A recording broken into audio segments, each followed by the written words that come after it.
I will say many things in the course of tonight's show that you will not agree with. I will say, for example, the First World War should be taught in our schools as an invasion of Iraq. And here's where we began to part company. But I feel that if we retrench back to a position of consensus, we can build outwards from there. So going back to where I believe some consensus to exist between us. Possibly. I am sure many of you, like me, have never been entirely satisfied with the standard explanation we were given at secondary school for the causes and origins of the First World War. The assassination of Archduke Ferdinand. I mean, no one is that popular. Lovely fellow, he helped when my car broke down, and when the DJ didn't show up my sister's wedding, he went home, got his own records played all night, wouldn't take a penny. And every Sunday there he'd be refereeing the disabled basketball. A somewhat more efficient cause might be the Berlin-Baghdad Railway. Commenced construction in the years leading up to the First World War. The Royal Navy had just switched from coal to oil. German Navy followed suit, but they don't have no oil-producing colonies. No place in the sun. Thus begins Drang nach Osten, the drive to the east, spine of which policy is the Berlin-Baghdad Railway. Now, there's already track laid from Berlin to Constantinople. Of course, it's called the Orient Express. The Germans just have to build the last 900 clicks. It's going to take them clear into Baghdad, but there is huge opposition to this project among the major European powers, the Russians, the French, the Dutch, the Belgians, and the British. We're opposed to this for two main reasons. Firstly, we recognize that we cannot compete with the Germans in engineering terms alone, because we know that passengers will simply not accept the Sarajevo to Basra replacement bus service. Secondly, we know once this is built, ain't nothing to stop a Munich businessman getting out of the Baghdad terminus with a Deutsche Bank checkbook, smashing our cartel. So a phony war begins.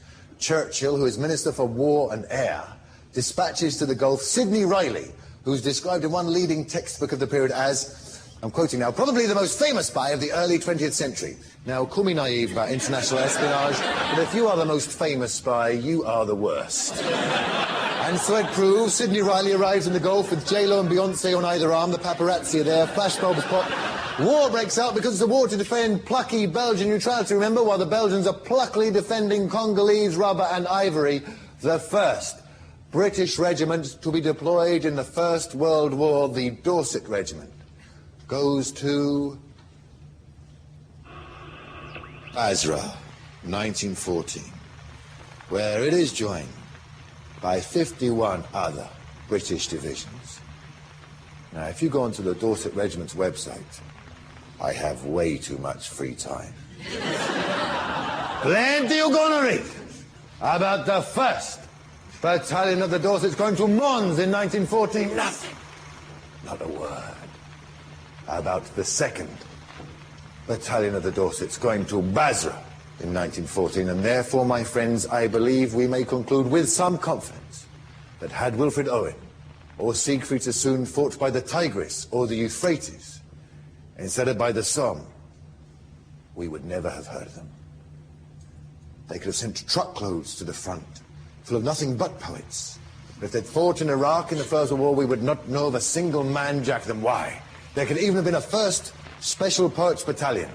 But had it fought in Iraq, we would never have known of its existence, although one can't help feeling that the 1st Special Poets Battalion would have been wiped out quite early on in the hostilities. There you are in the map room of the Turco-German HQ in Najaf, and the general's there saying, if the Special Poets Battalion decides to pitch camp here, they cut our supply lines in two, have access to the strongest partisan militias, or under Iraqi canopy providing a natural defense from aerial bomber.